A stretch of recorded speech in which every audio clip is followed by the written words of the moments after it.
রাতে ঘুম আসছিল না আমাদের। মনটা অস্থির, বুকের ভেতর যেন কিছু একটা পাথরের মতো ভার হয়ে আছে। দিনে নামাজের ফাঁকি, মিথ্যার আশ্রয়। মায়ের উপরও রাগঝাড়া হয়ে গেছে একাধিকবার। আর সেই গুণাটা যা কাউকে বলতেও ভয় করে। সে জানে আল্লাহ সব দেখছেন। সে জানে আল্লাহর সামনে একদিন দাঁড়াতে হবে। হঠাৎ কোরআনের একটা আয়াত মনে পড়ে যায়। সে মোবাইল খুলে দেখে সূরা বাকারা আয়াত 250।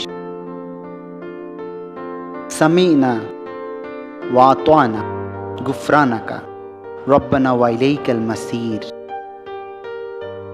অর্থ, আমরা শুনলাম এবং মানলাম, হে আমাদের রব, আমরা আপনারই কাছে ক্ষমা চাই, আর আপনারই দিকে আমাদের শেষ গন্তব্য।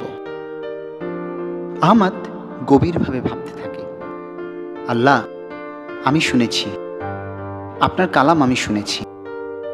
আমি জানি কি ঠিক কি ভুল, কিন্তু আমি মানিনি, গুনাহ করেছি। কিন্তু আজ এই রাতে আমি ফিরতে চাই, আমি মানতে চাই। আমি অনুতপ্ত, আপনি আমাকে ক্ষমা করে দিন। আপনি তো জানেন আমি কোথায় যাচ্ছি। আমি তো আপনারই কাছে ফিরব একদিন। তার চোখে পানি চলে আসে।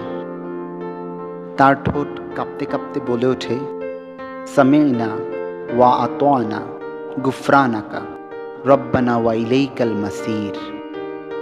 সামি'না ওয়া আতা'না গুফরানাকা রব্বানা ওয়া ইলাইকাল মাসির। সেই রাতের পর আহমেদের জীবন পাল্টে যায়। সে বুঝে যায় তওবা মানে শুধু দোয়া নয়, এটা এক ফিরে আসার গল্প। আর এই দোয়া, এটা সেই হৃদয়ের ভাষা যে ফিরে আসতে চায়। চলুন আমরাও আজ এই কথাগুলো হৃদয়ে ধারণ করি। আমরা শুনলাম এবং মানলাম, হে আমাদের রব, আমরা আপনারই কাছে ক্ষমা চাই, আর আপনার দিকেই আমাদের শেষ গন্তব্য। সামি'না ওয়া আতা'না গুফরানাকা রব্বানা ওয়া ইলাইকাল মাসির। সামি'না ওয়া আতা'না গুফরানাকা রব্বানা ওয়া ইলাইকাল মাসির।